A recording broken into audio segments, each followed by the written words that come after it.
a YouTube. No, estoy hablando de mi clase de autómatas que fue hace un rato. Ajá, y en la que estuvo Nancy. Parece ser que esa es la que no grabé, Nancy. Es un error bastante grave. Y les digo, no me voy a convertir en estrella de YouTube con esos errores. A ver, ya está aquí lo que nos está presentando Donay. Se está grabando todo, por cierto, ahora sí. Entonces, vamos a verlo. Bien, tú dices que esta es una contingencia, ¿verdad? ¿Cuál es tu columna principal? ¿Nos podrás señalar la columna principal? Ah, ya vi, es la de la negación. Tienes falso, falso, verdadero, falso, falso, falso.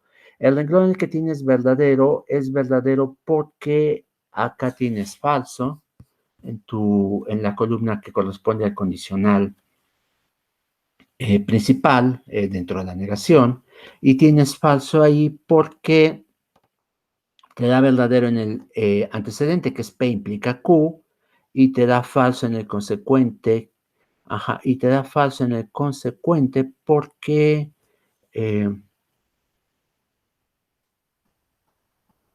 ajá, yo creo que te equivocaste. ¿Por qué razón? Mira, ve cómo P implica Q en el en el renglón en el que nos interesa, que salió distinto. Ajá, en ese renglón, lo que tienes es que si P es verdadera y Q es falsa, te da falso, ¿te das cuenta? Oh, ya. Sí, es que no encontraba el error, disculpe. No te preocupes. Ese fue el problema. P implica Q sería falsa porque P es verdadera, Q es falsa. Y como es falsa, P implica Q, y también es falsa la otra parte, P y R implican Q y R. Entonces es falso, implica falso, y este también te da verdadero. Bueno, también te da falso porque estás viendo. Perdón por la duda tanto. No te preocupes, no, está bien que lo hayas presentado, así salimos de dudas todos. Esta es la tabla completa y entonces ya no tenemos duda que el cálculo que hizo Gabriel originalmente es correcto. Ajá, entonces, ahí está. Creo que no hay problema con esto. Y entonces regreso con lo que estaba presentando de Gabriel, permítanme un momento, que es sobre si los argumentos son lógicamente válidos. Entonces voy a volver a presentar lo que tenía yo.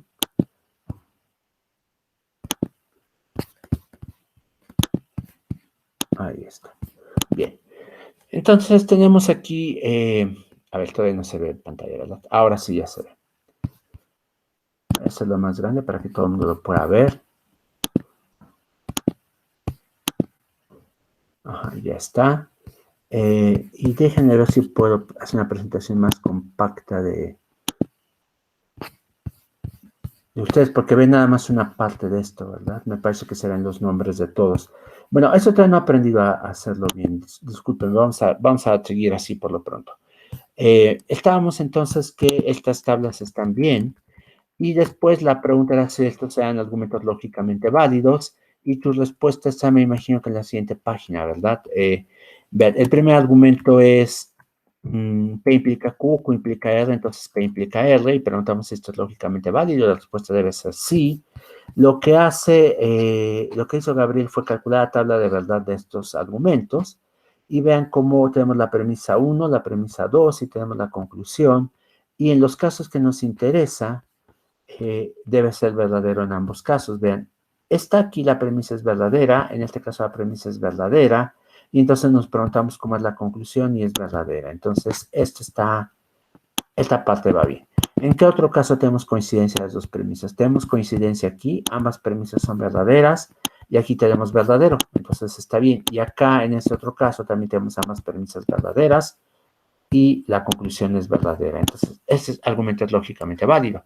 Del segundo nos dices que también es lógicamente válido, y tenemos aquí las premisas, la premisa 1, la premisa 2 y la conclusión.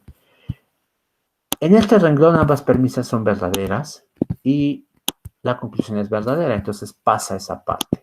Acá esta es verdadera, la conclusión también es verdadera. En este renglón es verdadera, esta es verdadera y esta es verdadera. Y este renglón, pues no importa que sea falsa porque ambas premisas son falsas. Me parece que alguien, no sé si Mariana había preguntado antes, porque ¿qué pasa con estos casos? En los renglones en los que no hay coincidencia, las premisas no son verdaderas ambas, ¿cómo es que pensamos que a pesar de que tenemos premisas falsas y nuestra conclusión también falsa, esto sigue siendo válido? Lo que hemos dicho es que la razón es porque nos interesa que se preserve la verdad. Esa es la idea del argumento válido. Si ustedes tienen verdad en sus premisas, la verdad debe heredarse a la conclusión. Si sus premisas no son verdaderas, no nos importa qué pase, porque digamos que lo que nos interesa es evitar a toda costa que de cosas verdaderas concluyamos cosas falsas. Pero ustedes pueden partir de premisas falsas. Eso puede no ser útil en razonamiento práctico, por supuesto. Si empezamos a debatir con la premisa de que la luna es de queso, pues realmente no parece un debate muy productivo. Pero en términos de la lógica, a la cual lo que le interesa es que la forma de las discusiones sea la correcta, sin importar cuál es el contenido, entonces ahí sí podemos hacer un debate perfectamente con la premisa de que la luna es de queso y concluir que por lo tanto el mar es Kool-Aid de limón, ¿no? O sea, eh, no habría ningún problema en concluir eso. Sería una cosa horrible. Por cierto, probablemente nunca probaron el Kool-Aid, era una bebida muy popular cuando yo era niño y sabía horrible, sabía a medicina, ¿no? Pero era lo que nos daban a los niños en las fiestas. Entonces, afortunadamente el mar no es de Kool-Aid de limón, y desafortunadamente la luna no es de queso. Uh-huh. Pero ese argumento es válido. Uh-huh. Debatir en esos términos de que la luna es de queso, por lo tanto el mar es una bebida de limón, es un argumento válido. Bien, ahora vamos a ver qué pasa bueno, no es un argumento válido, es una implicación correcta por la definición de implicación material. Para que fuera un argumento válido tendría que ser bajo cualquier asignación de valores de verdad. Bien, ahora vamos con el último ejemplo que es inválido. Vean, en el último ejemplo tenemos dos premisas, alfa 1 y alfa 2, y lo que hacemos es ver los dos casos en los que sea simultáneamente verdadero. A ver, perdona, aquí tengo alguien que quiere preguntar algo, déjenme interrumpir la explicación para ver qué es. Franco, por favor, adelante. Sí, solamente era de la tabla 6. Me parece que el tercer renglón de P y R, donde P y R son falsos en la, creo, quinta columna, Uh-huh. la disyunción debería ser falsa en esa línea, ¿no? Haciendo un argumento inválido, este argumento. A ver, es probable, es cierto, es muy probable que sea cierto lo que acabas de decir. Aquí tenemos la cuestión de que Gabriel nos está presentando tablas abreviadas, entonces podría ser que en algunos de los renglones que no aparece aquí explícitamente esté fallando algo. Vamos a ver qué pasa. Gabriel, ¿tienes algo que decir? Es cierto que estoy viendo que tienes falso en ambos y aquí esto me debe dar falso, entonces. Sí, ya vi que asigné mal los valores de verdad ahí a P y R, entonces sí. Sí, bien, bueno, sí. Muchas gracias entonces, Franco, este argumento no es válido por esa razón. Bien, entonces, déjenme ver si esto entonces lo analizamos con algún otro ejemplo, de algunos de sus compañeros que ha hecho la tabla de verdad y que va a ser más fácil verlo así. ¿Quién que entonces suspende el caso de Gabriel y pasa a ver otras respuestas? ¿Les parece bien? Vamos a ver, Alfonso, por ejemplo. Alfonso lo que no hizo la parte de formas normales conjuntivas. Me parece que aquí el problema con Alfonso puede haber sido que no viste que a veces las reglas se pueden aplicar a subfórmulas y que por esa razón es que a lo mejor no encontraste forma de aplicarlo aquí. Te das cuenta que aplicándolo a esta parte, en automático habrás obtenido la fórmula. Bueno, es que sí, lo hiciste bien, la de abajo. Te das cuenta que lo que tendrías que haber hecho es aplicar la negación a esto, la negación a esto, obtienes fórmulas que aún no son formas normales conjuntivas, pero ya tienes la negación solo aplicada a atómicas. Después de eso aplicas la distributividad y entonces te da una fórmula. Entonces, así sería la parte que te faltó, Alfonso. Ahora, las fórmulas tienen las tablas de verdad completas. Bien, los argumentos, vamos a ver. El análisis de que sí son correctos. El primero tienes que es correcto, lo cual está bien.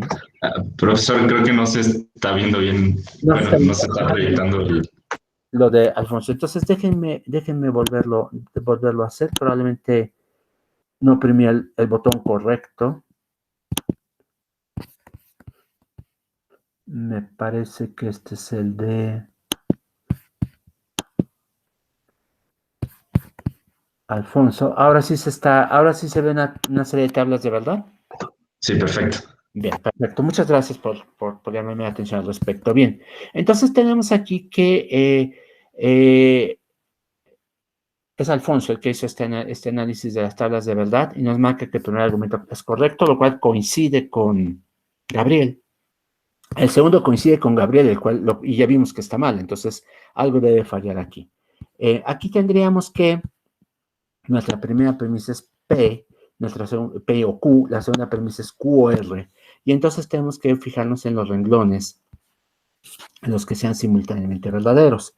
Aquí tenemos que son casi todos, excepto este renglón, que es el cuarto. Vean, esta premisa es verdadera y esta premisa es falsa, entonces este renglón no nos interesa.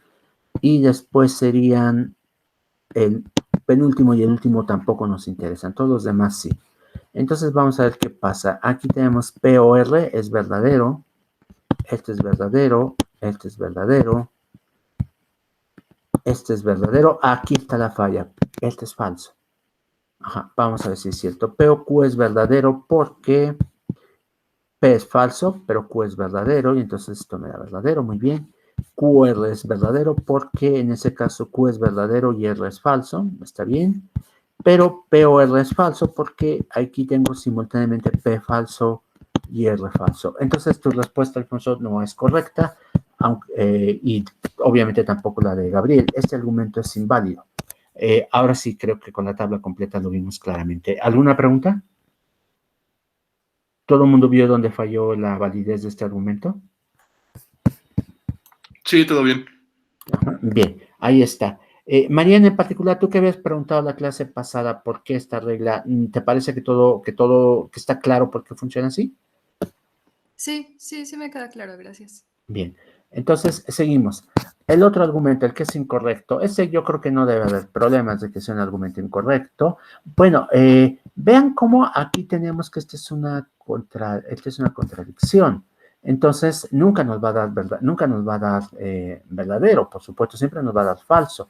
Entonces, lo que nos interesa es encontrar una asignación en la que tengamos las dos premisas simultáneamente verdaderas, porque sabemos que en automático la conclusión va a ser falsa.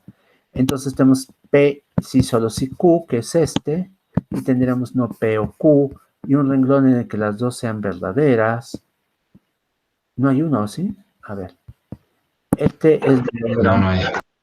¿Perdón? Ah, que no hay. No hay ninguno, ya se dan cuenta. Aquí es verdadera esta y aquí esta es falsa. Esta es verdadera, pero esta es falsa. Aquí ambas son falsas. Aquí esta es falsa y esta es verdadera. No coinciden en ninguno. Entonces, de acuerdo con la regla, este es un argumento lógicamente válido, ¿se dan cuenta? En todos los casos en los que premisas son simultáneamente verdaderas, la conclusión es verdadera. ¿Por qué? Por vacuidad. En ningún caso hay esa coincidencia. Por lo tanto, el argumento es correcto, no incorrecto. Entonces, esta respuesta está mal. Y me da la impresión que Gabriel tenía la misma respuesta, ¿o no, Gabriel? Sí, yo lo tenía como inválido igual. Ajá. Ya se dieron cuenta por qué no es inválido. No, a pesar de la contradicción, de que la conclusión es una contradicción, las premisas también se contradicen entre sí. No pueden ser simultáneamente verdaderas. Entonces, aquí hay un caso en argumento lógicamente válido. Yo sé que esto puede ser muy desconcertante para la gente que estudia lógica por primera vez, porque no es así como discutimos los seres humanos, no es así como analizamos las cosas los seres humanos. Los seres humanos estamos pensando, tenemos otras prioridades. Por ejemplo, para nosotros el sentido de las oraciones que expresamos es importante. Le damos una carga a los argumentos extraformal y todo eso desaparece aquí. Aquí es estrictamente fórmulas y la aplicación de definiciones. Entonces, estas fórmulas, estas aplicaciones de definiciones nos pueden llevar a cosas contraintuitivas. No nos llevan a cosas inválidas, eso es lo importante. Y por lo tanto, para muchos terrenos de conocimiento es preferible razonar de esta forma, pero no para todos. Ustedes ahora tomen nota, esto suena muy raro, no me convence de cómo me plantea la lógica que debo de analizar la validez de un argumento.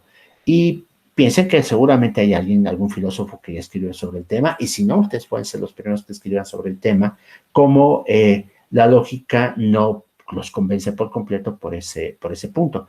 Para ese curso, obviamente, que es un curso de lógica formal clásica, además, porque casi todo lo que vamos a ver aquí es lógica clásica, pues hay que aceptar estas definiciones y trabajar con base en ellas, pero hay que verlas de manera crítica, por supuesto, y muchos filósofos y matemáticos también las han visto de manera crítica y han propuesto distintas definiciones de validez e invalidez que nos llevan a resultados diferentes, justo tratando de evitar algunos de estos problemas.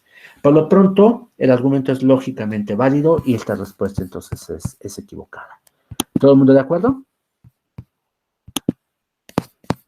Sí. Perfecto, entonces vamos a ver otra respuesta. Mariana, por favor. Sí, bueno, es que a mí no me queda claro porque sigue siendo lógicamente válido, aunque sea Ajá. contradictorio. Bien, bueno, mira, a ver, déjame presentar las láminas un momento.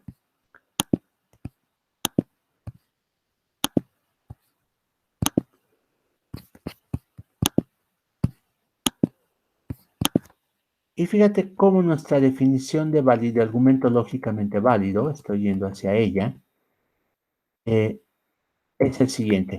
Un argumento es válido si, solo si, esto está diciendo, estas son las condiciones exclusivas para considerar que es válido, si, solo si yo te doy una evaluación de fórmulas atómicas, tú se la aplicas a las premisas y en todos los renglones en los que las premisas sean simultáneamente verdaderas, estás obligada a que la conclusión sea verdadera también.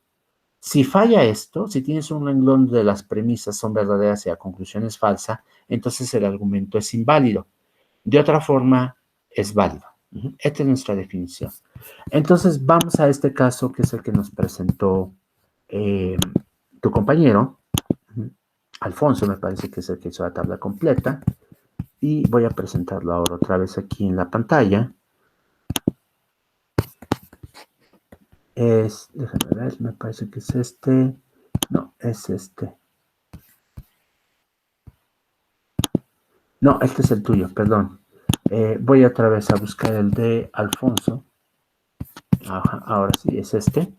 Y nada más que no lo estoy presentando. Permítanme un momento y ahorita lo pongo ya en pantalla.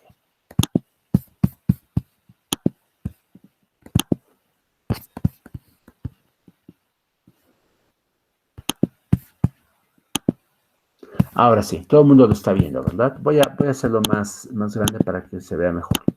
Aquí está.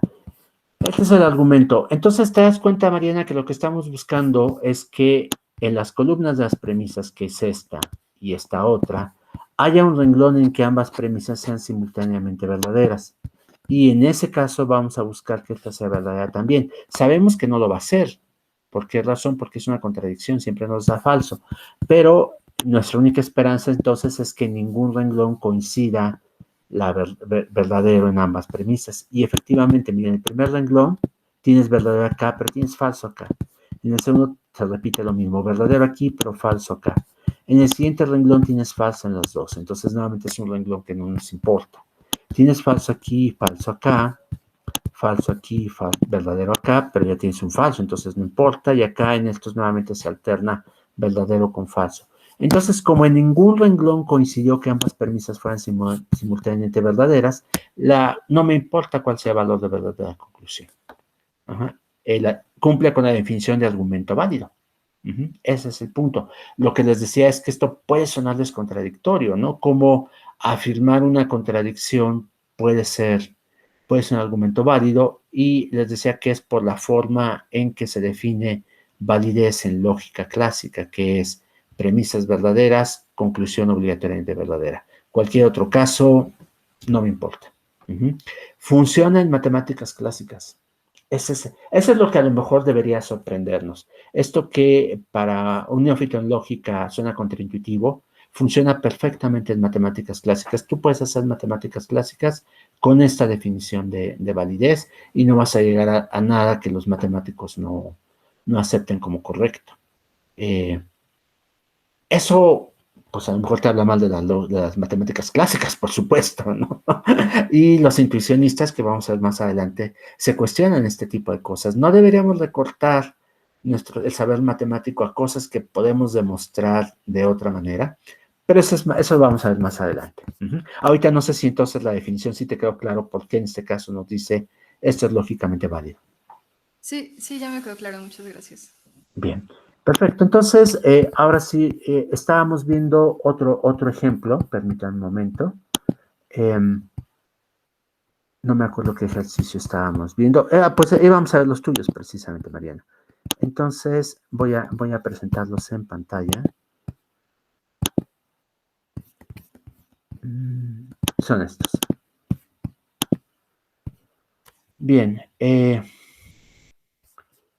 que aquí no tenemos problemas. Acá pusiste lo mismo que los demás. La primera es una contingencia, la siguiente es una tautología, la tercera es una contradicción y la última es una contingencia. Mismos resultados. Entonces creo que no tienes dudas sobre tus respuestas ahora, ¿no?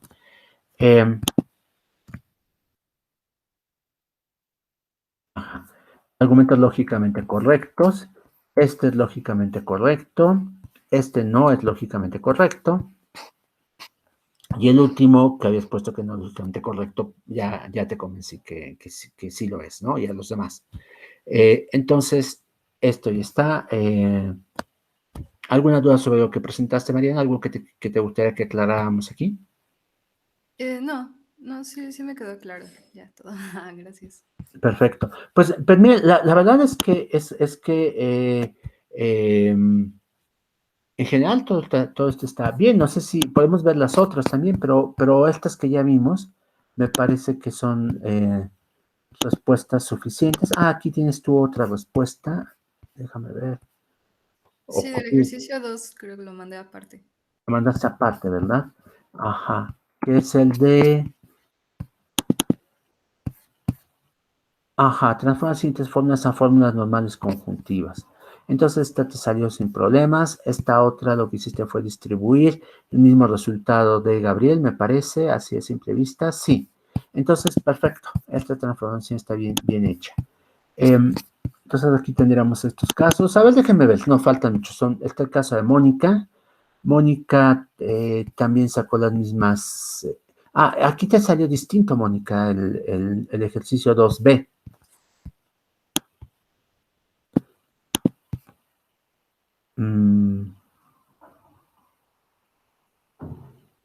Ajá. ¿Por qué razón te salió así? A ver, déjame ver. Tienes no P y no Q o... ¿podrás aclararme este paso, Mónica? Lo estoy subrayando. No lo estás viendo, por supuesto. Déjenme cambiar la presentación.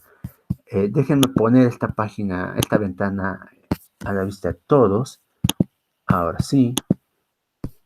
Listo. Voy a hacer un poco más grande para que sea legible. Y aquí está. Mónica contestó igual que los demás el ejercicio A. El ejercicio B le salió algo distinto. Vean, lo que hizo ella fue aplicar primero esta primera transformación, que es pasar la negación a las atómicas. Esta parte está bien, sin problemas. Pero este paso aquí, ¿cómo lo justificas, Mónica? ¿Está Mónica presente, por cierto? A lo mejor no está en la clase. Sí estaba, profesor, me acaba de mandar un mensaje que está teniendo problemas con su audio, entonces está intentando regresar. Bien. Bueno, entonces voy a posponer la revisión de ¿les parece bien? A que Mónica se pueda conectar y nos aclare este punto. A lo mejor hizo alguna cosa que no es las transformaciones que vimos, pero que es igualmente válida. Pero que ella nos lo aclare después, ¿no? Entonces, voy a presentar otra, permítanme un momento. Vamos con Tamara. Bien. Un momento, por favor. Voy a poner la ventana de Tamara en la página. A ver, me parece que es esta.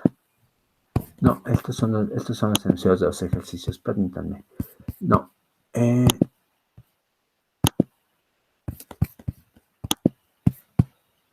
Ahora sí debe ser esta. Bien, perfecto, sí es Tamara. La están viendo todos, ¿no? Me parece.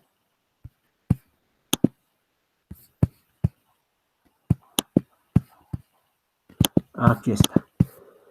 Tamara es la primera transformación de manera muy sencilla, será bastante trivial. La segunda hiciste lo siguiente. Aquí pasaste la negación. Esta parte está bien, por supuesto.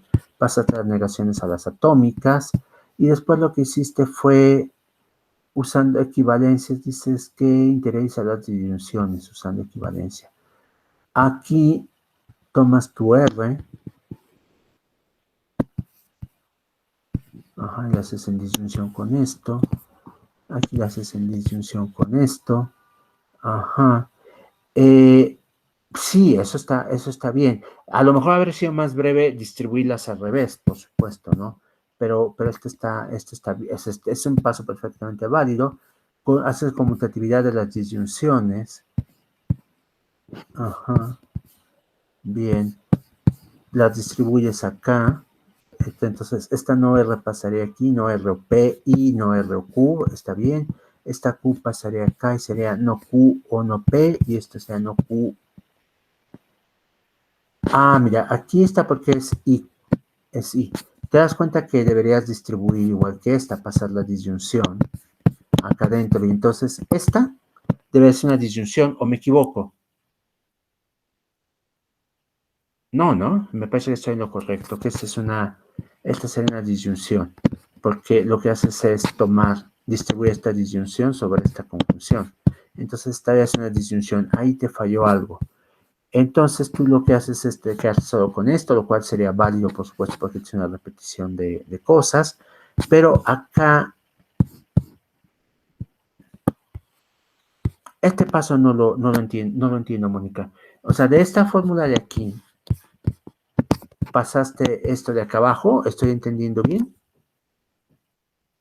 Sí, la verdad es que me trabé un poco porque igual estaba buscando como en otros textos, porque no me quedaba todo en claro como la solución y había visto que en otros textos creo que se eliminaba las cláusulas que tenían una misma literal, bueno, diferentes literales, por ejemplo, P y Q, y se eliminaban las dos de en medio, pero no entendía por qué se eliminaba. Entonces como que nada más me quedé en la 4, que supongo yo que esa es como lo más cercano, pero aún no sé si estoy totalmente correcto. Y los demás pasos, la verdad, sí, ya no estoy totalmente Correcto. segura. Ajá. Bien, miren, efectivamente hay más de una forma de hacer esto, por supuesto, y hay textos que hacen transformaciones que les dan fórmulas más concisas. Como a mí lo que me interesaba es que vieran cómo es una fórmula conjuntiva, normal conjuntiva, porque va a ser importante en el futuro, pues les puse las transformaciones más básicas, no necesariamente algo que nos lleve a algo más sintético. Esta fórmula, por supuesto que se podrá sintetizar. Si tu R aparece en todas las cláusulas, entonces es un valor que en realidad no va a aportar mucho, ¿no? Entonces hay unas cosas que podrías eliminar por esa razón. Pero aquí, de entrada, incluso suponiendo que estás aplicando solo lo que vimos aquí, esta te equivocaste, te das cuenta, esta está mal. Debe ser una disyunción igual que esta otra. No sé si ves por qué. Mira, lo que hiciste fue distribuir esta no Q sobre estas dos. Entonces, en la primera lo que haces es distribuyes, es decir, tomas esta operación, la disyunción, y la aplicas al primer conjunto, y eso está bien, pero tendrías que aplicar la misma operación al segundo conjunto, y entonces aquí te tendría que quedar no Q o no Q. Te podrías haber detenido ahí y habrías terminado y todo está bien. Algunos de tus compañeros aplicaron una transformación distinta y era una fórmula diferente, que es igualmente correcta. Entonces, que les dé resultados diferentes no quiere decir que alguien esté mal. Aquí tu único error es esta conjunción que hace una disyunción, pero por lo demás tu transformación está bien, pero es distinta a la que hizo Gabriel y es distinta a la que hizo también Mariana, que también son correctas. Estas de acá, si quieres, olvídalo, piensa que pues a lo mejor sí en el futuro si te quisieras dedicar más a estas cuestiones, pues podría ser bueno que manejas este método, pero no es necesario que continúes con las transformaciones. Entonces, ¿estamos de acuerdo? Sí, profe, gracias. Entonces, solo esta parte hay que corregir y ya. Ahora, tautologías, contradicciones o contingencia. Esta quedamos que es una contingencia, igual lo sacas igual que los demás, no hay problema. Tautología también lo sacas igual que los demás, contradicción también, esto estuvo bien, y esta de acá, tautología. Ahora, aquí veo que tus tablas de verdad tienen la misma situación que las de Gabriel, que tú solo calculaste 4 renglones, compactando algunas cosas, me imagino. Hay el riesgo de que, por supuesto, se nos pasen algunos valores de verdad. Ya viste que en los casos previos que vimos, a la hora de compactar se perdieron renglones importantes que nos daban resultados diferentes. Mi consejo, entonces, es que hagas los 8 renglones. Aquí tienes 8 renglones, pues porque tienes 3 fórmulas atómicas. Entonces, aunque tu resultado está bien, yo te invito a repetirla con todos los renglones. O no sé si los hiciste también como Gabriel y solo copiaste algunos. No, la verdad, yo no lo hice como Gabriel, yo nada más hice de 4 renglones, no hice la de 8. Ajá, bueno, tienes que hacer la de 8 porque aquí son 3, entonces no puedes garantizar. Mira, aquí, por ejemplo, piensa que solo estas mismas combinaciones de valores de verdad de P y Q. R te puede cambiar la jugada, por supuesto. Entonces, por esas razones que tienes que considerar qué ocurre con R. Va a haber renglones en los que, pues, te va a parecer redundante porque P y Q aparecen solo en algunas subfórmulas, y entonces la asignación de verdad de R no es relevante para eso, pero en otros sí. Entonces, por esa razón hay que considerarlos todos. Entonces, yo te diría, repite esta con los 8 renglones. Te debe dar el mismo resultado porque las respuestas correctas son esas, pero te vas a dar cuenta que R te implicaría que tienes que considerar otras cosas, ¿no? Cuando lo incluyes. Argumentos lógicamente válidos. Aquí vamos a tener el mismo problema, te das cuenta, si solo analizas 4 renglones, aunque el argumento es lógicamente válido, hay que ver qué pasa cuando R entra en juego, porque pues su valor de verdad es relevante, sobre todo porque son implicaciones. Si R fuera falso y esto es verdadero, pues ahí tienes en automático un falso, y entonces hay que ver qué pasa con la otra premisa en ese mismo renglón. Lógicamente correcto, ya vimos que esto no es el caso, que esto es incorrecto, y seguramente no lo detectaste porque te faltó analizar alguno de los casos de R. Entonces, esta respuesta no es correcta. Y la última, pues ya vimos que es lógicamente válido porque en ningún renglón son simultáneamente verdaderas las premisas. Aquí, de hecho, ni siquiera con los 4 renglones te debe haber salido lo que dices, porque te das cuenta que en ningún renglón es verdadera alfa 1 al mismo tiempo que alfa 2. Aquí es verdadero, falso, falso, falso, falso, verdadero, verdadero, falso. Entonces no se da esa combinación. Entonces no sale como tú quisieras. Entonces, pues échale un ojo otra vez.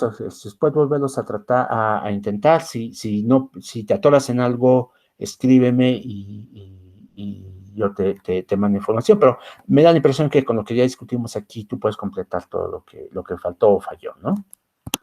Sí, profe, gracias. Bien, entonces vamos por último con los ejercicios de Vanessa. Permítanme un momento. Alguien levantó la mano, denme un momento y ahorita lo dejo participar. Rodrigo, adelante. Sí, buenos días, doctor.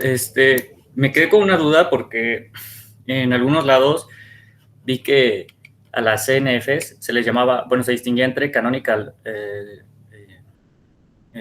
¿cómo es? Conditional normal form. Conjunctive normal form. Perdón, conjunctive normal form y la conjunctive normal form como genérica, ¿no? O sea, ¿cuál es la diferencia entre la canónica y la no canónica? Bien. Mira, tú puedes hacer transformaciones adicionales para asegurarte que no haya literales redundantes. Por ejemplo, a tu compañera le salió esta de Q o no Q o no Q. Esa fórmula se puede reducir a una sola. La otra cosa es que algunos libros prefieren que todas las cláusulas tengan el mismo número de literales. Entonces, ahí lo que haces es tomar la versión opuesta. Dado que necesitas el mismo número de literales, lo que haces es meter alguna literal redundante. Por ejemplo, suponte que en la primera tengas P o R, o P o Q o R. Tienes 3 literales. Y en la segunda tienes solo no P o Q. Dices, me falta otra más. ¿Qué haces? Lo que haces es meter otra vez no P. Y entonces tienes no P o Q o no P. Y entonces ya tienes todas las cláusulas con 3 literales. ¿Por qué razón eso puede ser conveniente? Pues porque le das uniformidad a la cláusula, aunque pues hay una cosa que es redundante. En otros casos tú puedes eliminar todas las redundancias porque así te es más fácil de evaluar. Entonces, esa es la diferencia que puede haber, que las formas canónicas te piden que todas tengan el mismo número de literales. Ok, muchas gracias. Y rápidamente, Ujú. también encontré un procedimiento que es con tablas de verdad, y de hecho se me hizo muy fácil, pero me quedé con la duda. O sea, de resolver el CNF con una tabla de verdad. Se puede hacer, claro, claro. Si tú prefieres hacerlo así, se puede hacer. Ahora, Ok, ajá, el procedimiento puede ser engañosamente fácil. Quiero decir que para casos pequeños, claro. sí puede ser más fácil, pero en última instancia, eh, algo que no me daría tiempo de abordar en este curso, pero que Nancy, por ejemplo, le es de interés por las cosas que está haciendo, en última instancia, todos estos métodos son igualmente malos. ¿Por qué razón? Porque conforme crece el número de fórmulas, crece exponencialmente la, la cantidad de análisis que tenemos que hacer. Entonces, o haces un número exponencial de transformaciones, es decir, un número que crece muy rápido, o haces una tabla con un número exponencial de renglones, como aquí que pasamos con P y Q son 4, con R son 8, con agreguemos S, ya se volvió 16, se dan cuenta, crece muy rápido. Y la tabla de 16 es muy fácil equivocarse.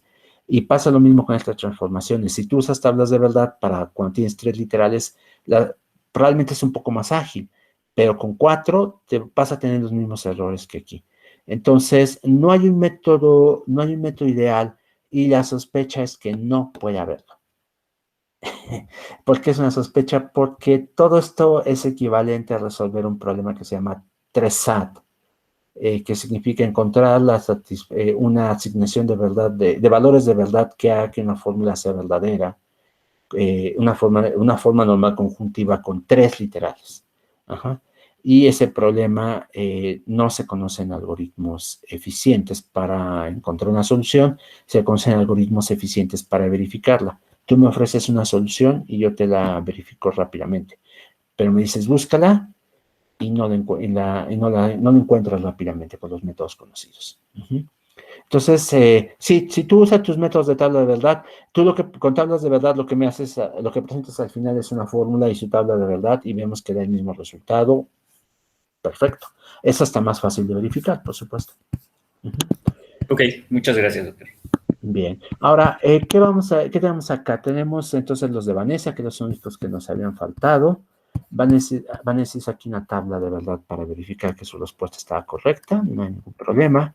En esta lo que hizo fue aplicar la primera serie de transformaciones que se basan en las leyes de Morgan, y entonces vean cómo sus literales son negaciones de atómicas, está perfecto. Lo que hace ahora es tomar esta subfórmula como alfa para poder aplicar la distributividad de una manera más ágil. Ajá, aquí lo consigue. Y finalmente cambia esta A por la fórmula original. Profesor, otra vez creo que no se estaba proyectando.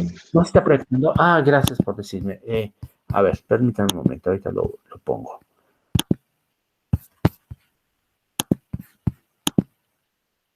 Ahí está. Es que lo mejor, por supuesto, sería presentar todas estas ventanas y que ustedes vean exactamente lo que yo veo. El problema es que si su pantalla es muy pequeña, las ventanas son muy pequeñas y no se alcanza a apreciar el detalle. Y en YouTube, como yo no tengo una suscripción pagada, los videos aparecen con calidad estándar, me parece, o con HD, pero nada más de 720 píxeles y entonces no se ve bien.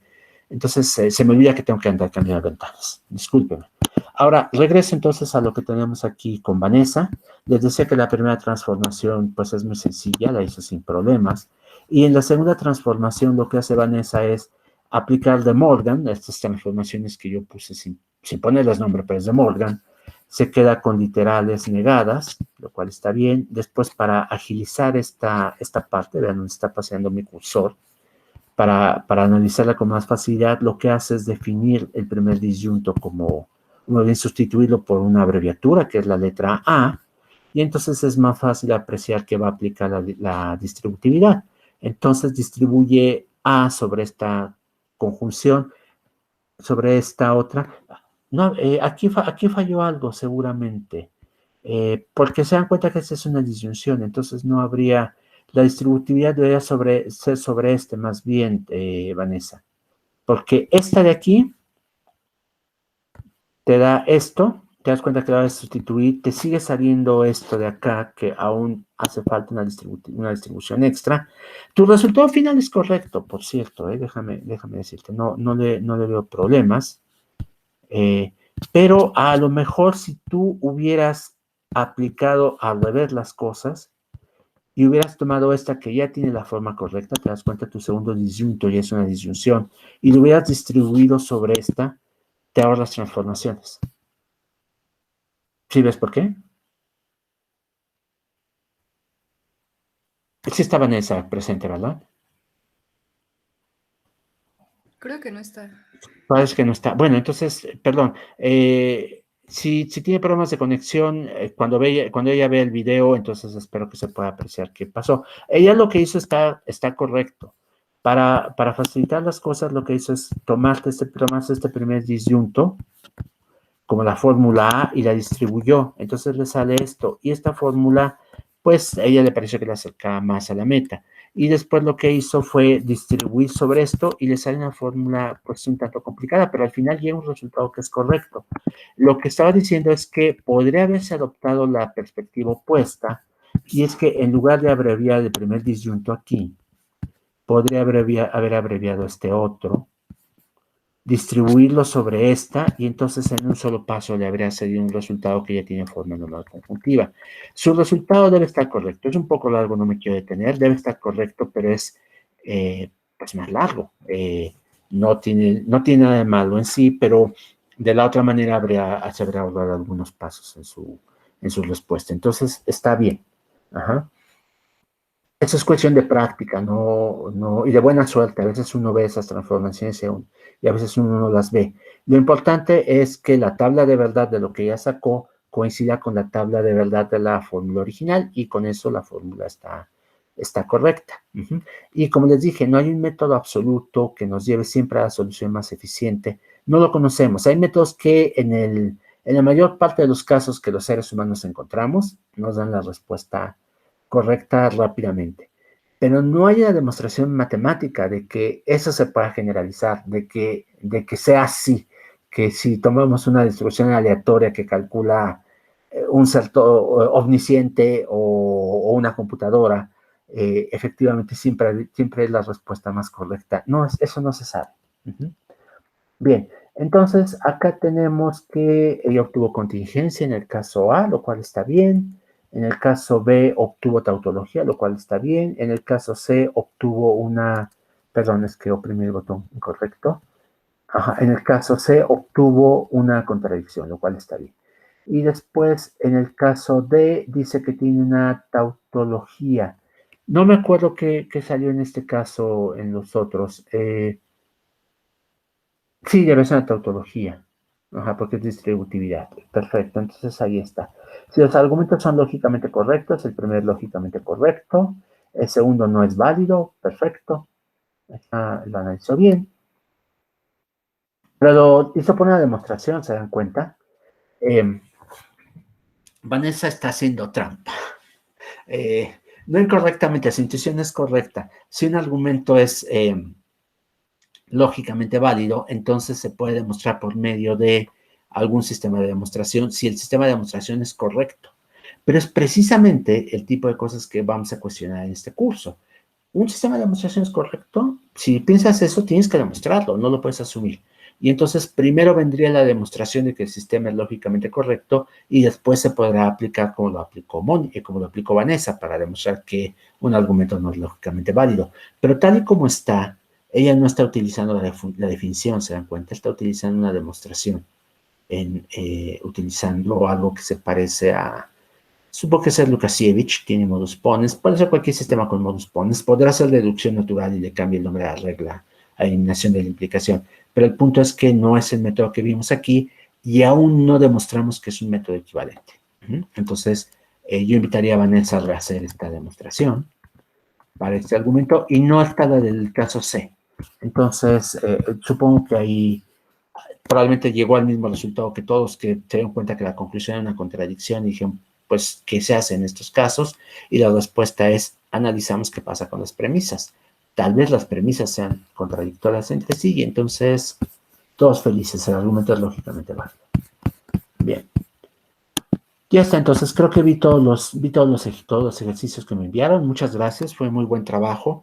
Yo les iba a pedir que en esta ocasión no hiciéramos una pausa, sino que me permitieran continuar con la clase, pero voy a hacer una clase muy breve, nada más algunas cosas, algunos ejemplos de deducción natural para que ustedes puedan continuar con ejercicios para el próximo lunes. ¿Estarían de acuerdo? Bien, gracias. Entonces, a ver, vamos a regresar a las láminas. Permítanme un momento.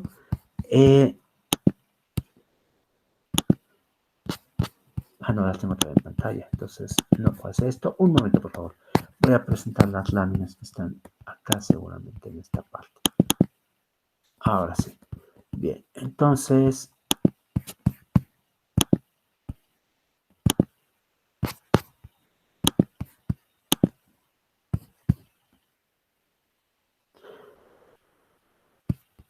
Ahora sí, en pantalla están viendo las láminas, ¿no? Bueno, ¿se acuerdan que lo que habíamos hecho era empezar a ver que era un sistema de demostración? Definí que era una demostración, que es esta sucesión de fórmulas en las que cada nueva fórmula es resultado de aplicar una regla de inferencia o bien es una de las premisas con las que ya contaban. Y vimos cómo se aplicaba el caso de Lukasiewicz. Y finalmente lo que hice fue presentarles un sistema de demostración que no ejemplifique qué es la deducción natural, formado por ciertas reglas. Sí presenté las reglas, ¿podrían aclararme ese punto? No, no las presento. No, nada más hablé sobre ellas, ¿verdad? Bueno, entonces las presento. Por lo pronto, creo que todos los que llevan el propedéutico estudian deducción natural. ¿Con quién llevan el propedéutico, perdón? Con Cristian. Con Cristian. Ah, bien, bien, bien. Bueno, pues entonces los que van el propedéutico ya conocen esto que voy a ver, probablemente con nombres ligeramente distintos. Los que no, entonces sí vale la pena que me detenga en este punto. Vean, la deducción natural, a diferencia de Lukasiewicz, que se acuerdan que tenía, o sea, bueno, que regresar a ese punto, Lukasiewicz tenía esta forma: 3 axiomas y una regla de derivación, que era modus ponens. Deducción natural no tiene axiomas. Deducción natural solo tiene reglas de derivación. Y las reglas de derivación tienen estas características. Hay reglas asociadas a cada hay 2 reglas asociadas a cada conectiva.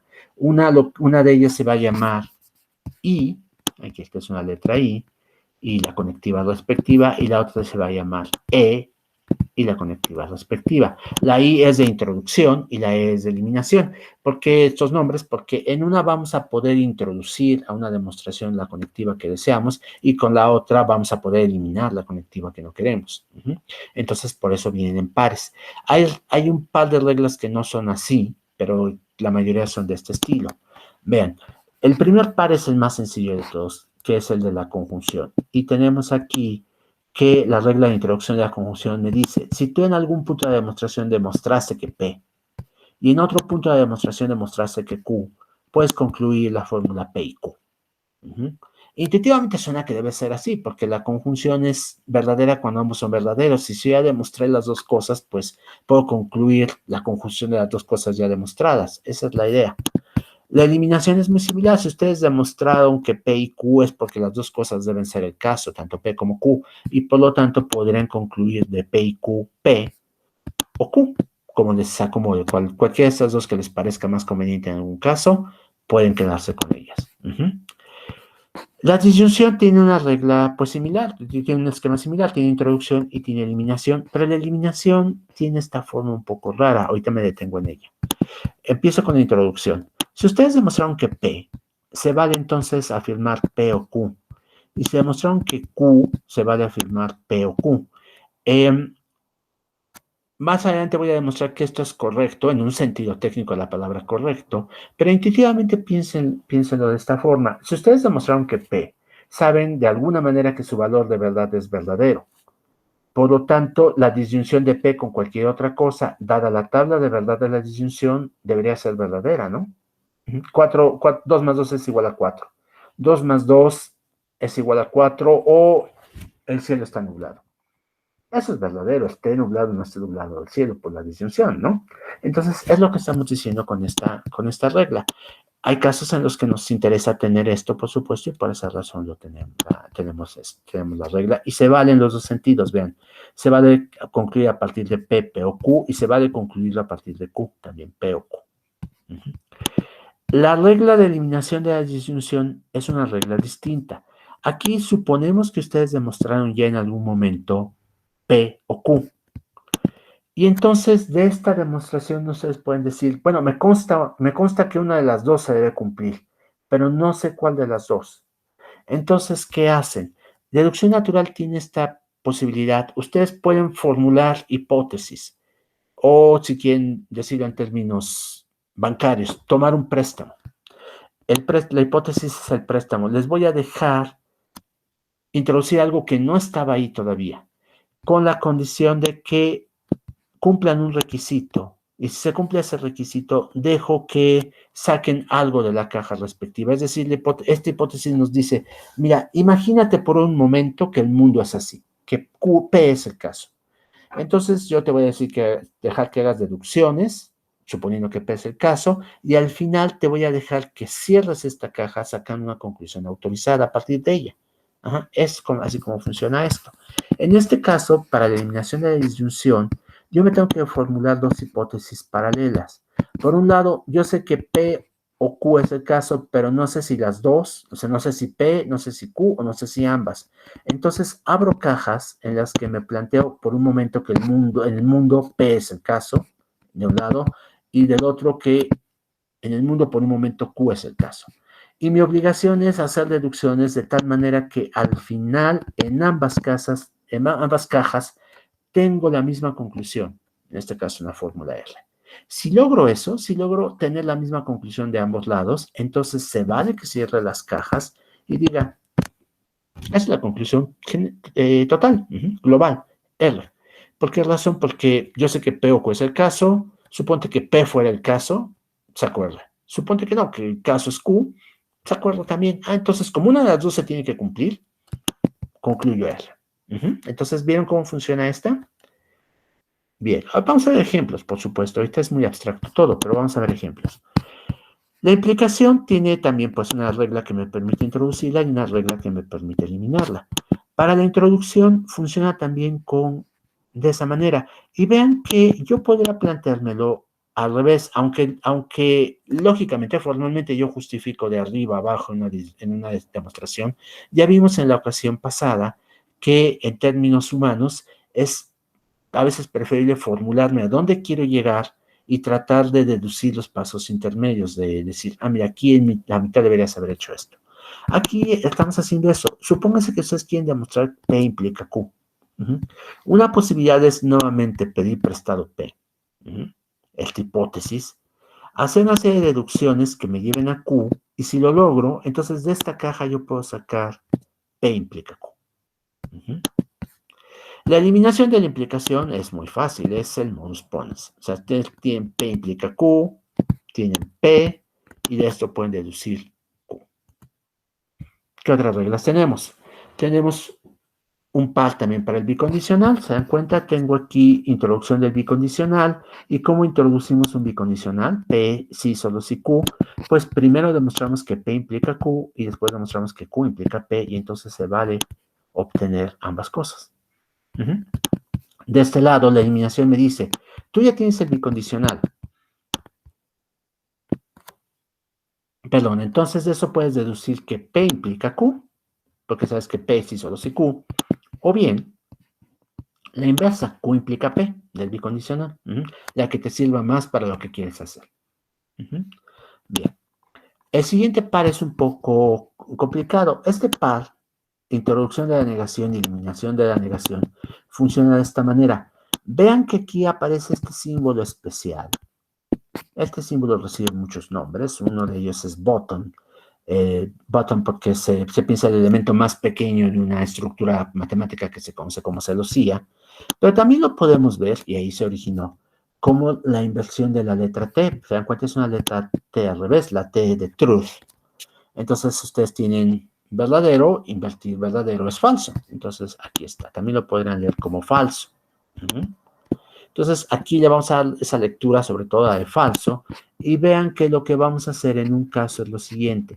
Si ustedes tienen P y logran introducir el símbolo de falso, de alguna manera, y después vamos a ver cómo se hace esto, lo que se vale es que esta caja que abrieron con P como hipótesis la pueden cerrar como no P. Y esta es una demostración que en muchos libros aparece como una demostración por contradicción. Hay un leve matiz aquí, pero vamos a decir que sí. ¿Quieres demostrar que algo no es el caso? Pues suponte que lo es y llegas a afirmar algo falso, que sabes que es falso, entonces puedes a partir de eso concluir que pues P no puede ser, ¿no? Y pones no P. La eliminación dice pues más o menos lo mismo, pero aquí la hipótesis es no P. Tú dices, yo quiero demostrar que P. Bueno, te dejo suponer que no es, que P no es el caso, la negación de no P. Y entonces nuevamente puedes introducir falso. Y si es así, si logras introducir falso, puedes cerrar tu caja y concluir P. Por eso llama eliminación de la negación, porque mi hipótesis fue no P, y entonces puedes sacar de la caja P. Y el otro es introducción de la negación, porque mi hipótesis es P, y entonces puedes sacar de la caja no P. ¿Se dan cuenta de la simetría de estas reglas? Mi último par me dice, bueno, ¿y cómo puedo introducir este falso, no? Pues muy simple, mira. Lo que haces es que demuestras en alguna instancia que P es el caso y en otro renglón demuestras que no P es el caso. Y bueno, pues como este es el principio de no contradicción así expresado de manera directa, pues hay un problema, ¿no? Aquí hay algo que es falso. Y entonces pones tu símbolo de falso. Bien, ahora, supónganse que ese símbolo de falso les estorba, porque eso también puede pasar en unas demostraciones. Entonces, si ustedes aparece falso, se vale que ustedes afirmen cualquier cosa. Una vez que se introduce falso en una demostración, se puede afirmar a continuación cualquier cosa. ¿Por qué razón? Nuevamente piensen que estamos en un curso de lógica clásica. Y si lo veamos desde el punto de vista semántico, no desde el punto de vista de introducción, si ustedes tienen una premisa que es falsa, vean cómo no se cumple lo que habíamos dicho de los argumentos lógicamente válidos, que me dice, en todos los renglones de tus premisas sean simultáneamente verdaderas, tu conclusión tiene que ser verdadera. El hecho de que una premisa sea falsa, que sepamos que es falsa, significa que no pueden ser simultáneamente verdaderas. Hay una que siempre da falso. Y por lo tanto ya no me importa el valor de verdad de la conclusión. La conclusión puede ser verdadera o falsa, el argumento es válido. Aquí estamos haciendo algo similar, nada más que en sentido sintáctico, en demostraciones. Una vez que alguien introduce falso, se vale concluir cualquier cosa a partir de ahí. Bien. Nuevamente contradictivo para los que nunca han hecho lógica. Piensen que el principal argumento a favor de esto es que funciona. Así de simple.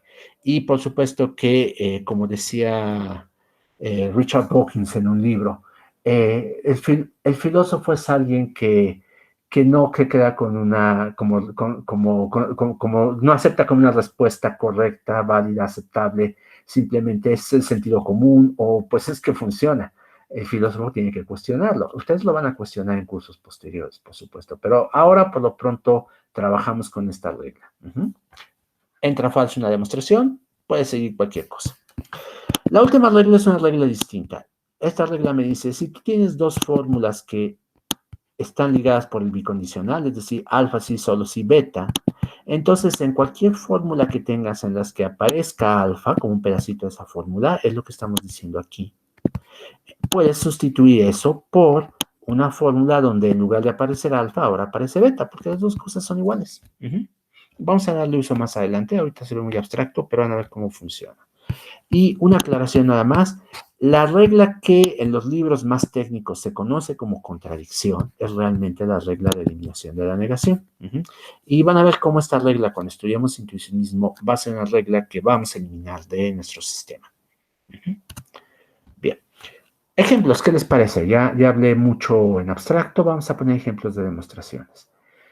Aquí tenemos esta primera demostración. Vean, mis premisas son P implica Q Q implica R, esta ya la hicimos de alguna otra manera, creo que lo hicimos con Lukasiewicz, y entonces de esto quiero demostrar que P implica R. Se parecen a los argumentos lógicamente válidos que les dejé de tarea, además, ¿verdad? Se dan cuenta, salvo que aquí estoy pidiendo que me la demuestren utilizando las reglas de deducción natural. Estoy pidiendo eso. Este símbolo es el símbolo de deducción en un sistema lógico, y la N es simplemente para recordarme que el sistema lógico en particular es de deducción natural. Entonces nuestra demostración tiene que ser como antes, es una serie de fórmulas en las que por conveniencia para un lector humano, pues les pongo de este lado un número para saber qué número de la demostración es, de qué número estoy hablando, y en la tercera columna lo que hago también para ayudar a los lectores humanos a entenderla, es poner la justificación. Esa es una demostración. Vamos a hacerlas aquí siempre porque pues todos en el curso somos humanos, no tengo robots que se hayan colado a la materia, ellos probablemente este renglón les sería inútil. Bien, entonces en el primer renglón tenemos que mi primera premisa es P implica Q. La segunda es Q implica R. Y a partir de esto, se dan cuenta que lo que yo quiero hacer es demostrar que P implica R. Entonces, aunque mi demostración va de arriba hacia abajo, en términos heurísticos, en términos humanos, yo podría plantearme más bien la meta. P implica R. Y preguntarme, ¿cómo llego a esta meta? Y mi respuesta es, una primera respuesta, y van a ver cómo la ocupo mucho y ustedes seguramente también, es, mira, esta es una implicación y será bueno que entonces sea práctico tal vez intentarla por la regla de introducción de la implicación. Entonces, esa regla lo que me obliga a hacer es abrir una caja con una hipótesis, es decir, pido prestado el antecedente de la implicación, vean, P. Y yo quiero que al final de esta caja, como último renglón, tenga el consecuente de la implicación. Si lo consigo, entonces puedo decir introducción de la implicación. Y tengo la fórmula deseada. Entonces ahora lo que tengo que hacer es que de este préstamo P tengo que llegar a R y busco una manera de hacerlo. Esto se dan cuenta que no es muy difícil, ¿no? Ya una vez que tengo P, lo que hago es aplicarlo aquí. Tengo P implica Q y tengo P, esta es la regla de eliminación de la implicación. Entonces la aplico con la fórmula 1 y la fórmula 3 y me quedo con Q, que es el consecuente de esta implicación. Y ya que tengo ese consecuente, pues repito la receta. Vean, tengo Q implica R y tengo Q. Nuevamente tengo el antecedente, tengo el consecuente y entonces me quedo solo con la R. Y entonces ya que tengo la R, pues eso es lo que yo quería y puedo concluir que P implica R por introducción de la implicación. Aquí le estoy poniendo a que el renglón se desaplica porque en automático es al primero y al último. Podría ponerlos aquí 3, 5. Pero siempre es primero y último para la introducción de la implicación. ¿Queda clara esta demostración?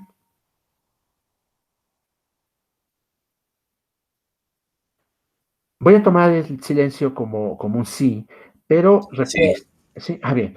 Recuerden, digo, no se sientan obligados a contestar. Lo que les decía es que recuerden que si después les surgen dudas, ya sea cuando estén revisando las láminas solos o estén viendo el video o en algún otro momento, pues anoten su duda, me la plantean por correo o en el chat de Google Classroom, o bien la plantean en la próxima clase. No tenemos por qué dejar las dudas atrás. Bien, veo un segundo ejemplo. Este segundo ejemplo ilustra la regla de eliminación de la implicación y ilustra esas otras reglas también. Introducción de falso y eliminación de falso. Mis premisas van a ser dos. P o Q y no P. Y mi conclusión tiene que ser Q. Esto seguramente ustedes lo han visto en algún otro formato. Se conoce también como silogismo disyuntivo. Y voy a demostrar por qué es una forma válida de razonar. Vean. Lo que hago entonces es lo de costumbre. Empiezo con las premisas. P o Q y no P. Y entonces hago lo siguiente. Yo tengo aquí una disyunción. Entonces una opción sería aplicar eliminación de la disyunción a esta fórmula y eso me obliga entonces a abrir cajas con hipótesis. En este caso un disyunto que es P y en el otro caso el otro disyunto que es Q. Ahí está. Y entonces los marco como hipótesis ambos. Aquí abrevio pues para que no se vea demasiado amontonado el renglón, ¿no? Es de hipótesis. Ajá, entonces tengo aquí estas hipótesis y lo que tengo que hacer es obtener la misma conclusión en la caja para poderla extraer. Esperen un momento con la caja derecha, me voy a concentrar en la caja izquierda. Vamos a ver cómo funciona esto. Esta caja, vean cómo aquí empecé con P. Y va a ocurrir lo siguiente con las cajas, muy importante. Yo puedo utilizar todas las fórmulas previas dentro de una caja, siempre y cuando no formen de una parte de una caja que ya se cerró. Una vez que cierro una caja, solo puedo sacar una conclusión legítima. Ajá. Todo el resto de lo que está en la caja no lo puedo usar en el resto de la demostración una vez que la caja está cerrada. Sin embargo, todo lo que aparece fuera de caja se puede meter legítimamente a la caja. Entonces aquí esta caja la abrí con P y tanto la fórmula 1 como la fórmula 2 me son accesibles. En particular, voy a fijarme aquí en la fórmula 2, no P. Entonces vean cómo tengo P y no P. Y permítanme, cambio un poco el estilo de demostración aquí, para que esto lo podamos ilustrar con la regla al lado. Un momento, por favor, voy a cambiar el estilo de presentación.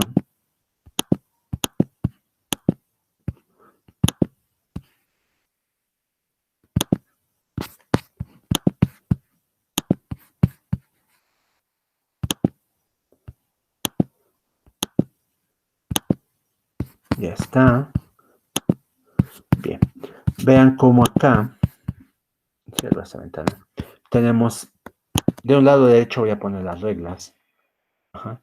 Vean, la eliminación de la disyunción me dice, tienes una disyunción, y eso es lo que tengo acá, precisamente la misma, además, pero Q, y entonces abres una caja con una hipótesis, que es el primer disyunto, y la otra caja con el segundo disyunto, que es hipótesis también. Entonces hice eso. Después en el renglón 4 les estaba diciendo que mi intención es aplicar esta regla, introducción de bottom. ¿Por qué razón? Vean cómo yo tengo P y tengo no P. En 3 y 2. 3 es P y 2 es no P. Entonces se vale que yo introduzca bottom. Ahí está. Falso.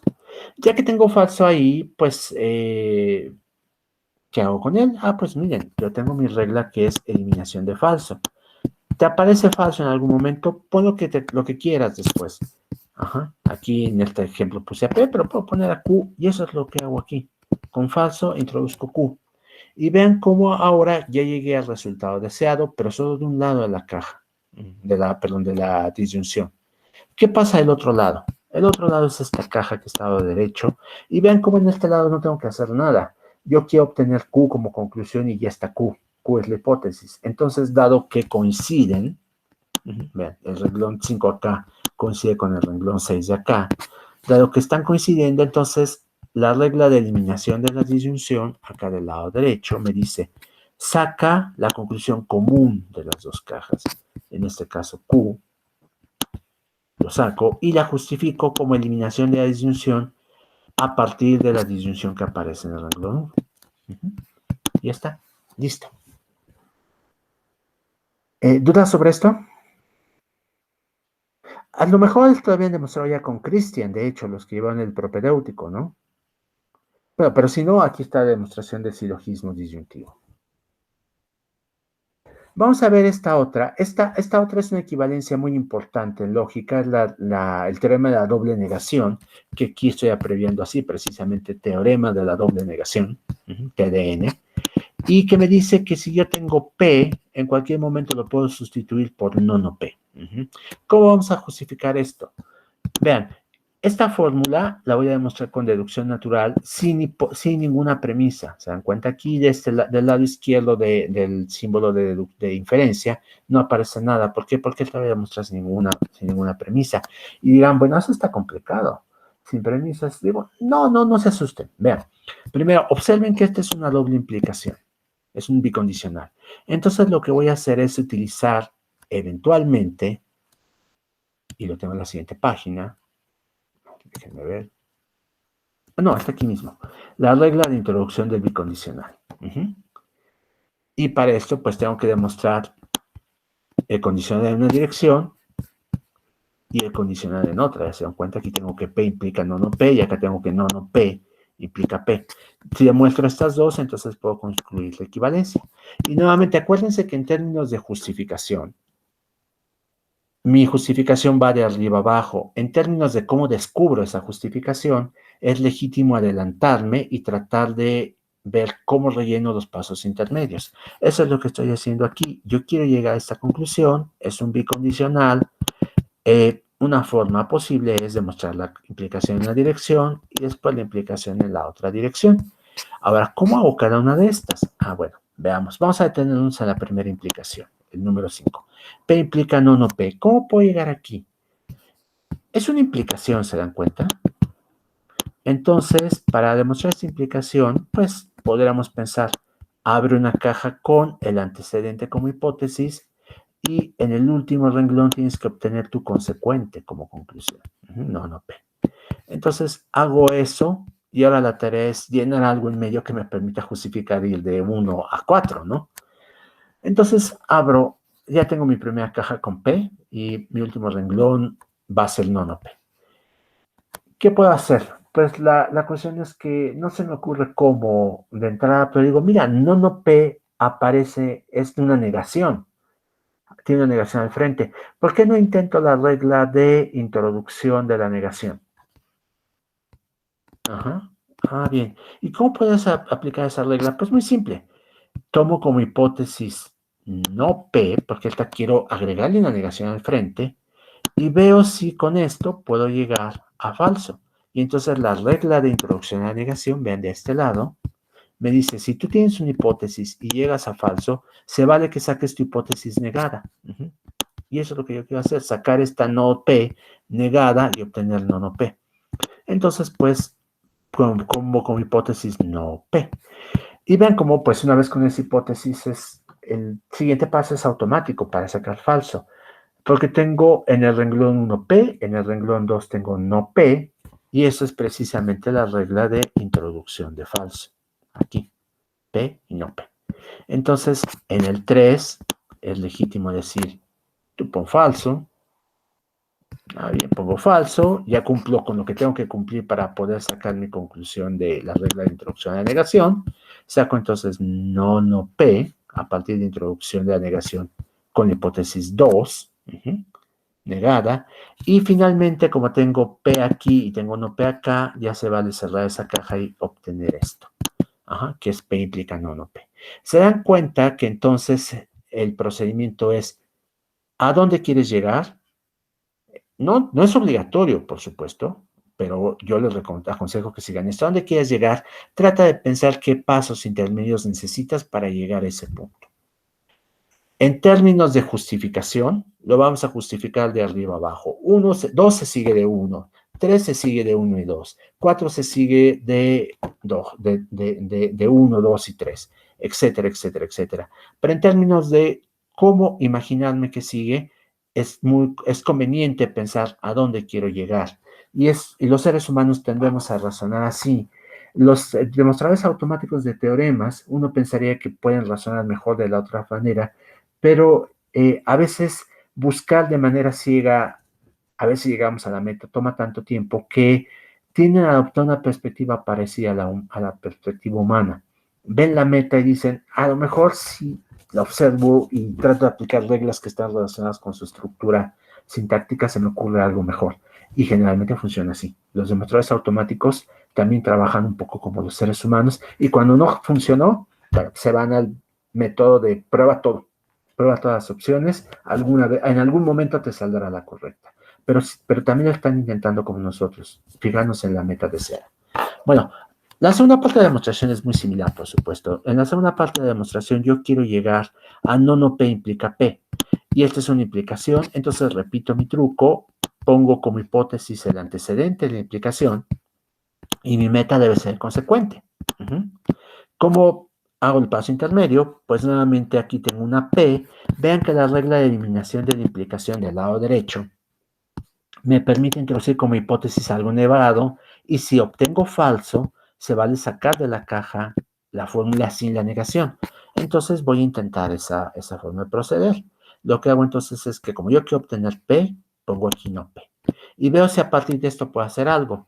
Nuevamente, se dan cuenta que estoy aplicando exactamente la misma regla. Introducción de falso. ¿Por qué razón? Porque vean que tengo aquí una fórmula en el renglón 7 y tengo aquí su negación en el renglón 6. La fórmula en este caso es no P y su negación es no P. Entonces, dado que tengo una fórmula y su negación, yo puedo introducir falso de acuerdo con la regla de introducción de falso. Y es lo que hago, la introduzco a partir de 7 y 6. Ya que tengo falso aquí, entonces yo puedo decir, ah, bien, claro, es lo que tú querías tener de acuerdo con tu regla de eliminación de falso y por lo tanto se vale que saques tu hipótesis sin la negación al frente. Es lo que hago en el paso 9. Saco la negación, saco la hipótesis sin negación. Y ya que tengo esto, vean cómo pues es la implicación que yo quería tener, que ese es el paso 10, no P implica P. Y el paso 11 es observar que en 5 tengo la implicación en la dirección y en 10 tengo la implicación en la dirección opuesta y por lo tanto puedo concluir P si solo si, no P, que es mi meta final. ¿Alguna duda sobre esto? ¿No? Bien, entonces déjenme ver. Hay otras demostraciones más. Me gustaría hacer un par y dejarlos a ustedes que intenten hacer para la próxima clase como ejercicios, los que vienen en la lista de ejercicios, claro. Esta es una demostración de algo que a los filósofos les gusta llamar modus tollens, que funciona así. Ustedes tienen que P implica Q como premisa, tienen que no Q y de esto concluyen que no P. Vean que es muy parecido al modus ponens, es una forma de razonamiento inverso. Si ustedes saben que P siempre los lleva a Q y resulta que no tienen Q, pues P no pudo haber ocurrido, ¿no? Esa es una forma de ver el modus tollens. Una forma un poco rigurosa, pero la intuición de fondo es correcta. Eso es lo que estamos haciendo. Entonces, para demostrar esto, pues nuevamente empiezo con mi premisa, que es P implica Q, mi otra premisa que es no Q, y yo por supuesto quiero llegar aquí a no P. ¿Cómo llego a no P? Aquí ya sabemos que va a llevarme 6 renglones toda la demostración, pero originalmente yo no sabía cuántos me va a llevar. Pero puse no P y dije, ¿qué pongo en medio? Ah, pues no P, claro, es una fórmula negada. ¿Por qué no intento hacerlo con introducción de la negación? ¿Se dan cuenta? Entonces, para introducción a la negación, yo tendría que poner la fórmula sin negación como hipótesis. Y es lo que hago aquí. Mi hipótesis es P. ¿Qué puedo hacer con esto? Ah, muy simple. Eliminación de la implicación. Vean, tengo P aquí, tengo P implica Q acá, y por lo tanto, eliminación de la implicación me permite concluir Q en este renglón a partir de 1 y 3. Concluyo Q. ¿Qué hago con Q? Vean, Q, pues resulta que tengo aquí Q y tengo acá no Q, ¿ya se dan cuenta? Eso es lo que necesito para poder aplicar la regla de eliminación, perdón, de introducción de falso. Aquí lo tengo en la ventana derecha subrayado. P y no P. En este caso, P está siendo representado por Q y no P está siendo representado por no Q. Entonces, la regla me dice, pues puedes poner falso. Es lo que hago, pongo falso. Y vean cómo ya cumplí con el formato para cerrar la caja en la introducción de la negación. La hipótesis me llevó a falso y por lo tanto se vale cerrar la caja con no P. Niego la hipótesis. Y justo esa era mi meta deseada. Termino diciendo, es introducción a la negación gracias a la hipótesis del renglón 3. Y se acabó. ¿Preguntas? ¿No? Bien, esto se está grabando, entonces lo pueden ver en la grabación, por supuesto, y la próxima clase pueden hacer preguntas. No tienen que esperar, por supuesto, si esto les hace falta para resolver los ejercicios de la próxima clase, me escriben antes. El caso 5. El caso 5 es esta fórmula. Déjenme ver si hace falta que lo vea ahora para que ustedes resuelvan lo que tienen que resolver. Me parece que no es necesario. Me gustaría saltarme a las leyes de De Morgan. Y estos, si quieren, nos vemos la próxima clase. ¿Me lo permiten? Esos teoremas que les presenté, que me estoy saltando, no son esenciales para hacer estos ejercicios, sino son esenciales para hacer la primera parte de tarea. Son teoremas que me van a hacer falta en el futuro para cuando estén las propiedades metalógicas. Y los demuestro antes simplemente para que digamos que todo lo que estamos usando está demostrado. Pero son así como de objetivo muy específico. En cambio, las leyes de Morgan les van a ser muy útiles y voy a demostrar una de ellas. ¿De acuerdo, entonces? Y con esto terminaría la clase. Vean, la primera ley me dice, mira, la negación de una conjunción es la disyunción de la negación de cada uno de los conjuntos. Ajá. No es verdad que P y Q es equivalente, sí, solo sí, a no P o no Q. Y esto lo voy a demostrar en dos partes, por supuesto, porque es una demostración larga. Vean, aquí lo que yo quiero hacer nuevamente es demostrar un bicondicional. Y entonces, yo podría estar jugando con las reglas y aplicarlas aleatoriamente, a ver si alguna me lleva en la dirección correcta y me va a tomar bastante tiempo. Entonces, como no quiero llevarme tanto tiempo, lo que digo es, mira, intenta demostrar la implicación en una dirección, es decir, tratar de demostrar que no P o Q implica no P o no Q, y después tomas como hipótesis la otra. Entonces, vean, aquí mi hipótesis va a ser no P, no es verdad que P o P y Q. Y mi conclusión deseada es esta de acá, ¿ya se dan cuenta? Es esta de aquí. Bien, entonces eso es lo que quiero hacer. En la otra parte de la demostración voy a hacer lo contrario, por supuesto. Voy a tomar esta como hipótesis, aquí está, y voy a tratar de llegar a esta como conclusión. Está aquí. Y una vez que haga eso, y vean que hay un número respetable de pasos en medio, lo que voy a tener es la implicación en la otra dirección, y ya que las tengo en ambas direcciones, pues con eso hago introducción del bicondicional. A partir de eso, y esto es exactamente lo que quería. Bien, ahora, por supuesto que todo eso suena muy bonito, pero suena a puros planes, a un sueño infundado, hasta que no llene los huecos. Y vamos entonces a llenarlos.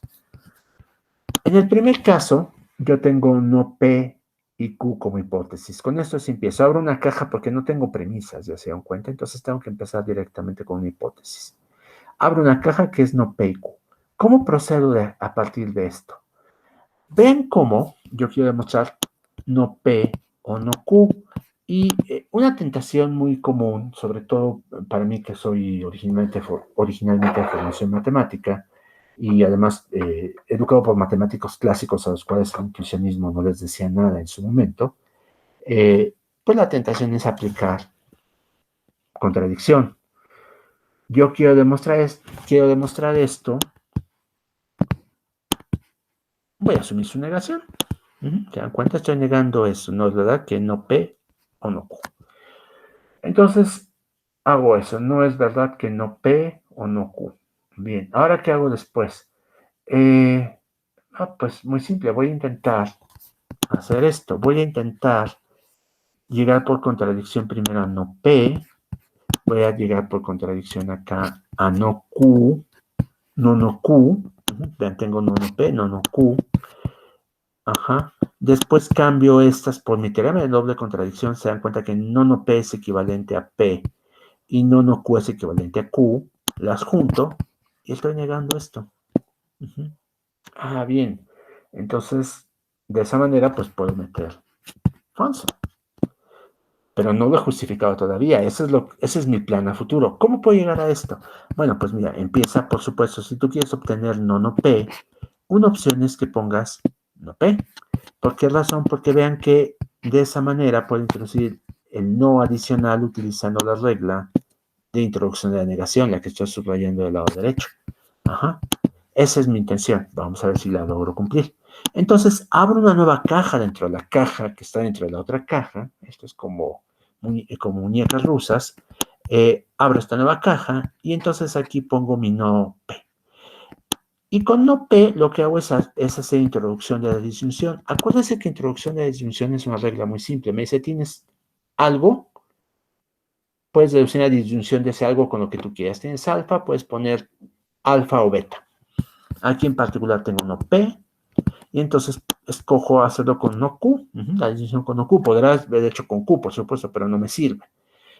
Lo hago con no Q, ¿por qué razón? Porque vean que de esta forma lo que tengo es esta fórmula sin la negación inicial. Ya se dan cuenta, y ya así, pues por supuesto que aplico una de mis favoritas, que es la introducción de falso. Vean, tengo P, tengo no P, aquí tengo toda esta fórmula completa, tiene el papel de P, y toda esta fórmula completa es no P, ya se dan cuenta, y entonces la regla me dice, a partir de 2 y 4, que son una fórmula y su negación, tú puedes deducir falso. Entonces escribo aquí falso, y con falso ya tengo lo necesario para aplicar la regla de introducción de falso. Lo hago aquí. No. Ya está. Bueno, ¿qué hago en el siguiente renglón? El siguiente renglón, quiero hacer lo mismo con Q. Quiero obtener no Q. Entonces me planteo como hipótesis no Q, pensando que en su momento aplicaré introducción de la negación. Entonces pongo esta hipótesis, aplico otra vez introducción de la disyunción. Si tú tienes algo, pues ese algo lo puedes afirmar con cualquier otra cosa, ¿no? Aquí es la regla. Vean, es el otro sabor de la regla, en el que dado Q puedo obtener P o Q.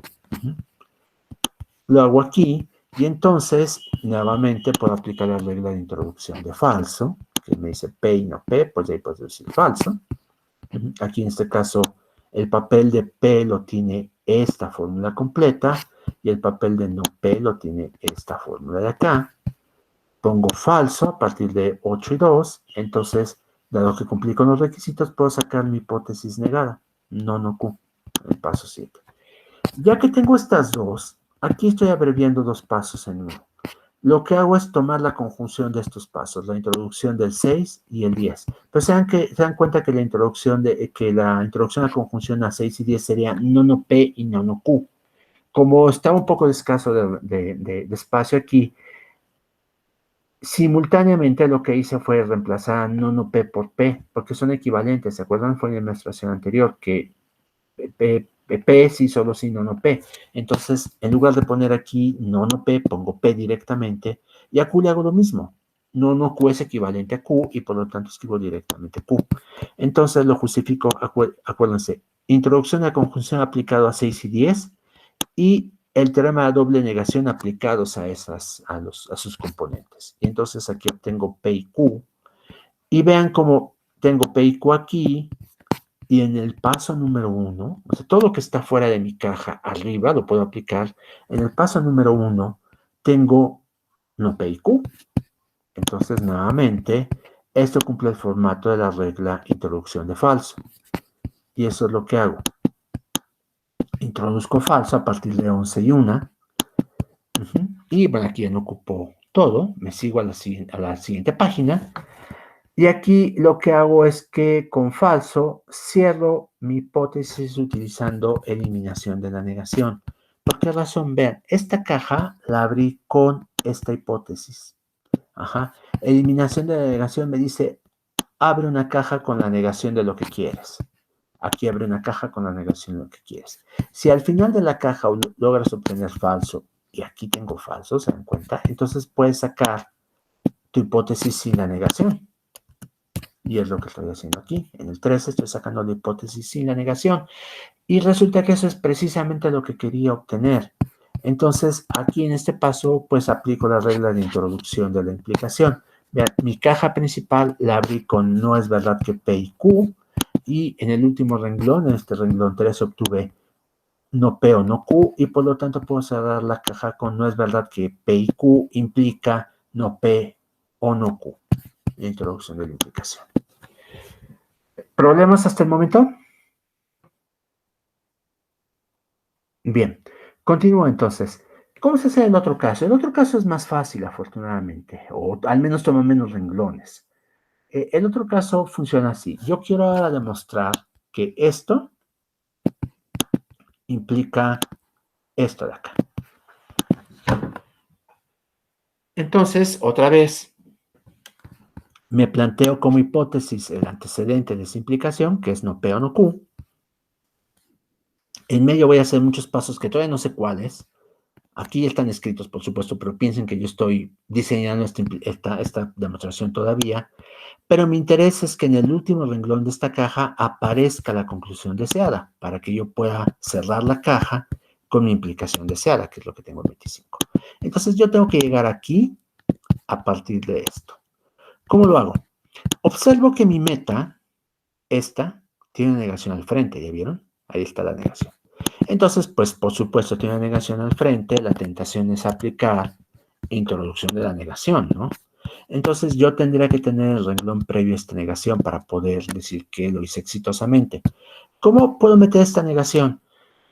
Pues, podré intentar hacer alguna contradicción, por supuesto, encontrarme P y Q de alguna forma. ¿Y cómo lo voy a hacer? Vean, voy a hacerlo de la siguiente manera. Ya se dan cuenta que en el renglón 15 tengo una disyunción. Entonces, eso quiere decir que una opción es abrir cajas simultáneas con cada uno de los disyuntos y aplicar eliminación de la disyunción. Entonces voy a hacer eso. Antes de hacerlo, lo que hago es darme cuenta que esto podrá serme útil por separado. Y entonces hago eliminación de la conjunción en 16 y me quedo con P y repito el mismo paso acá. Eliminación de la conjunción en 16 y me quedo con Q. Esa regla que está acá, a ver, déjenme ver, es esta de acá, me permite, vienen dos sabores también, me puedo quedar con el primer conjunto o me puedo quedar con el segundo conjunto. Lo que voy a hacer aquí. Entonces ya me quedo con estos, abro mis cajas de hipótesis para la disyunción que tengo acá. Entonces de un lado lo encabezo con no P y del otro lado lo encabezo con no Q. Esas son mis hipótesis. Y con esas hipótesis la verdad es que el asunto ya es muy fácil porque se dan cuenta que aquí tengo no P y acá tengo P. Como está arriba en una caja más grande, pues la puedo ocupar y esa es una de mis reglas favoritas. A estas alturas ya se habrán dado cuenta que es la introducción de falso. P y no P me permite introducir falso. Del otro lado, lo que tengo es no Q, y aquí en 18 tengo Q, y nuevamente puedo aplicar introducción de falso, y entonces saco en los dos casos falso, en un caso justificado por la fórmula 17 y la 19, y en otro caso justificado por la fórmula 18 y la 21. Ya tengo falso de ambos lados, y la regla de eliminación de la disyunción me dice, si tienes una conclusión común en ambas cajas, puedes cerrarlas las dos y sacar esa conclusión común.